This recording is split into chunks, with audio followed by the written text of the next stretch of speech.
ஐயா பேர் என்னம்மா? சின்னத்தம். சின்னத்தம். இப்போ இங்கே ட்ரீட்மெண்ட் வந்து அக்குபஞ்சர் ஸ்டார்ட் பண்ணி எவ்வளோ நாள் ஆகுது? 5 மாதம் ஆகும். ஆனால் 3 மாதம் ட்ரீட்மெண்ட் 3 மாதம் கொடுத்துருக்கீங்க. ஆனால் 5 மாதம் ஆயிடுச்சு. இடையில நிறைய கேப் விழுந்துருச்சு. சரி, இங்கே வரத்துக்கு முன்னாடி எப்படி இருந்தார்? இங்கே வந்ததுக்கப்புறம் எப்படி இருக்காரு? இங்கே வந்தது பிறகு தானாக எழுந்துச்சு நடக்கிற அளவுக்கு இருக்காரு.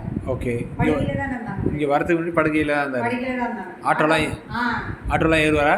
இல்லையே, ஏற மாட்டார். சென்னையில் பஸ் இருந்து வந்து ஆனால் பார்த்துருந்தேன். இது இப்போ ட்ரீட்மெண்ட் முடிச்சதுக்கப்புறம் சென்னையில் பஸ் வாங்கி கொண்டு கொடுத்தது பிறகு தான். Okay okay. உங்கள்கிட்ட 2 தாரம் வாங்கி கொண்டு கொடுத்துருக்காங்க. அந்த மருந்து சாப்பிட தான் அவர் அந்த அளவுக்கு இம்ப்ரூவ்மெண்ட் ஆகிருக்காரு. நீடிலாம் போட்டதுக்கப்புறம் இந்த ஊசி போட்டாங்கல்ல ஃபஸ்ட்டு, போட்டதுக்கப்புறம் என்னென்ன வித்தியாசம் இருந்துச்சு? இப்போ நீங்கள் போட்டதா? நீங்கள் போட்ட பிறகு.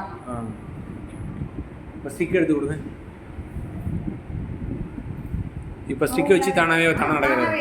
இதுபடி யாராவது ஸ்டிக் வச்சுலாம் நடக்க கிடையாது. அவங்களாவே கட்டிலேருந்து எழுந்திரிச்சு என்னை எதிர்பார்க்காத நைட்டில் வந்து இன்ட்ரோல் விட்டுட்டு ஒரு படிக்கட்டு கீழே பள்ளமாக இறங்கணும். ஷோபா பிடிச்சிட்டு இறங்கி போய் இன்ட்ரோல் விட்டுட்டு திரும்ப வந்து ஏறி வந்து படுத்துறாரு. தனியாக ஊருக்கு விட்டுட்டு போகிறேன்னா பார்த்துக்கணும். ஒரு நாள் நைட்டு ஃபுல்லாக அவங்களே தான் இருந்தாங்க தனியாக. மத்தியானம் மறுநாள் வரைக்கும் அவங்க தனியாக தான் இருந்தாங்க. ஓகே. அவங்களை விட்டு நீங்கள் போயிட்டீங்க, அவர் தனியாகவே உட்காந்து சாப்பாடுலாம் எடுத்து செஞ்சு வச்சுட்டீங்க, அவரே போட்டு சாப்பிட்டு போயிட்டாரு.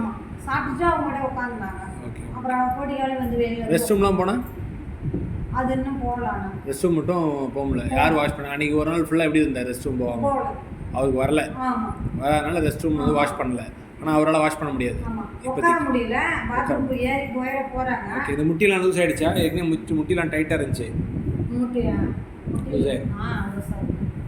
அந்த மாதிரி ஆட்ட முடியாது.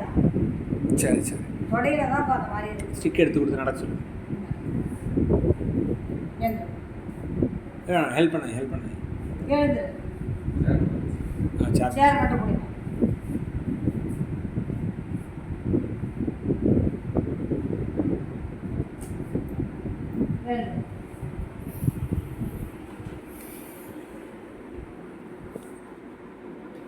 கால் அவருக்கு வழி கொடுது.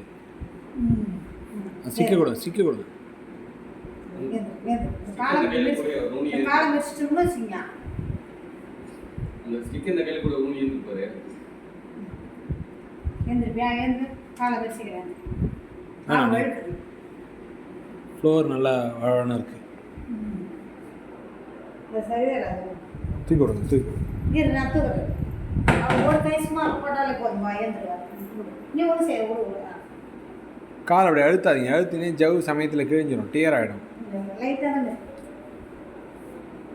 அவ்வளோதான்.